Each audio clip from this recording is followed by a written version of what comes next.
یقین دلا رہا ہوں بحیثیت گورنر سندھ بھی، اور اگر میں گورنر سندھ نہیں بھی ہوں تو یہ جتنے انیشیٹو۔ السلام علیکم ویور، کیسے ہیں آپ سب؟ آئی ہوپ کہ آپ سب ٹھیک ہوں گے۔ آج ہم آپ کو ایک بریکنگ نیوز دینے والے ہیں گورنر سندھ کے حوالے سے۔ کامران خان ٹیسوری نے اپنا سامان پیک کر لیا ہے گورنر ہاؤس سے، اور وہ چند دنوں یا چند لمحوں بعد گورنر شپ کو الوداع کہہ دیں گے اور گورنر شپ کے عہدے سے مکمل استعفیٰ دے دیں گے۔ اور یہ ہمیں خفیہ ذرائع سے معلوم ہوا ہے کہ گورنر سندھ کن طاقتوں کے آگے مجبور ہوئے اور انہوں نے اپنے آپ کو بے بس سمجھ کر یہ عہد کر لیا ہے، اور جیسے کہ حالیہ ان کی پریس کانفرنس میں انہوں نے خود کہا کہ میں گورنر رہوں یا نہ رہوں، میرے دروازے تمام عوام اور خدمت کا جذبہ میں رکھتے ہوئے آگے بڑھتا رہوں گا۔ اور جو مخالفین دعوے کرتے تھے کہ ہم گورنر ہاؤس کی دیوار گرا دیں گے اور پبلک کے لیے عام کر دیں گے، یہ وہ واحد سندھ کا اور پاکستان کی تاریخ کا واحد گورنر ہے جس نے گورنر ہاؤس میں راشن رجسٹریشن پروگرام متعارف کرایا اور لاکھوں لوگوں کو فری میں راشن دیا، اور فری آئی ٹی پروگرام بھی متعارف کروایا۔ اور حالیہ دنوں میں فری میں کراچی میں جن کی بائک چوری یا اسنیچنگ ہوئی ہے ان کو بائکیں دینے کا بھی فیصلہ کیا۔ اور ان کے لاتعداد ایسے پروجیکٹ ہیں جن پہ انہوں نے بھرپور انداز میں ان 16 مہینوں میں عوام کی خدمت کا جذبہ رکھا اور بھرپور انداز میں عوام کی خدمت کری، اور سندھ بالخصوص کراچی کی عوام کی بھرپور انداز میں خدمت کرتے ہوئے ایک عوامی گورنر کا جذبہ اور ایک عوامی گورنر متعارف ہوا، جس نے مخالفینوں اور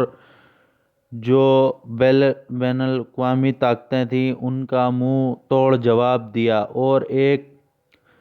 کس طرح سے عام سا شخص گورنر شپ کے عہدے پہ آتے ہی اس نے گورنر شپ کے عہدے کی روایت بدل دی، اور اس نے ایک پیسہ بھی تنخواہ یا پروٹوکول کا وصول نہیں کیا، بلکہ اپنے ذاتی کاروبار سے، اپنی ذاتی جیب سے اس نے عوام کی بھرپور انداز میں خدمت کری، اور وہ دن رات محنت کرتے کرتے وہ کن طاقتوں کے آگے آنکھوں میں کھٹکتا رہا۔ وہ گورنر کے عہدہ سنبھالتے ہی اور دن رات اس نے محنت کی، اور سندھ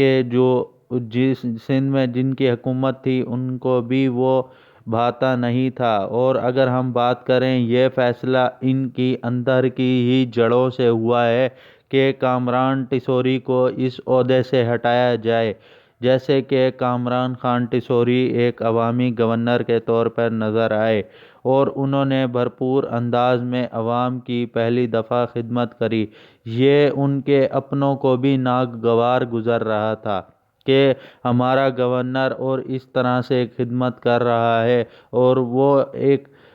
اعلیٰ منصب تک پہنچنے والا ہے، اس سے پہلے ہی اس کے پر کاٹ دیے جائیں۔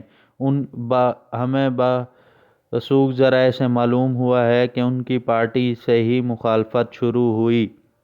اور ان کی پارٹی نے ہی یہ فیصلہ کیا ہے کہ کامران خان ٹیسوری کی جگہ خوشبخش شجاعت صاحبہ کو گورنر شپ کا عہدہ دیا جائے، اور انہوں نے یہ فائنلی فیصلہ کر لیا ہے کہ اب ہم مزید کامران خان ٹیسوری کو اس عہدے پہ فائز نہیں رکھ سکتے، کیونکہ ان کی ڈیل ہو چکی ہے مسلم لیگ نون کے ساتھ، اور انہوں نے اپنا مطالبہ رکھ دیا ہے کہ ہم نے سب سے پہلے سندھ کا گورنر چینج کر کے محترمہ خوشبخش شجاعت صاحبہ کو سندھ کا گورنر تعینات کرنا ہے۔ اور اگر ہم خوشبخش شجاعت صاحب کی بات کریں تو وہ پہلے بھی رکن قومی اور صوبائی اسمبلی رہ چکی ہیں، لیکن وہ کامران خان ٹیسوری کے مقابلے میں 0 نمبر پر ہیں۔ جس طرح کامران خان ٹیسوری نے دن رات عوامی جذبہ رکھتے ہوا پاکستان بالخصوص سندھ اور کراچی کی عوام کی دن رات خدمت کی ہے اور ان کی بھرپور انداز میں ایک سفید پوش کو باعزت طریقے سے ہر طرح کے تعاون سے مالا مال کیا، اور ان کو خدمت اور سندھ میں پہلی دفعہ دیکھا گیا ہے کہ نہ وہ مذہب، رنگ، نسل کی نہیں، وہ عوامی گورنر ہے، اور اس نے اتنی بھرپور انداز میں کراچی کی عوام کی خدمت کی اور بڑے بڑے فنڈ جاری کیے اور بڑی بڑی این جی اوز کو بڑے بڑے فنڈ، اور اپنی بھی انہوں نے ایک این جی اوز بنا دی ہے جس کا نام ہے کامیاب پاکستان۔ اور اب وہ یہ چاہتے ہیں، ان کا جذبہ یہ ہے کہ میں گورنرشپ کے عہدے پہ رہوں یا نہ رہوں، لیکن میں اپنی عوام کی خدمت کرتا رہوں گا۔ اور ایک عوامی گورنر کو کس طرح نہ چلنے دیا گیا اور کن مفاد پرستوں نے اس شہر سے اس کا مستقبل چھین لیا۔ ہمارا ولاگ کس طرح لگا آپ کو، آپ نے کمنٹ میں ضرور بتانا ہے۔ اللہ حافظ۔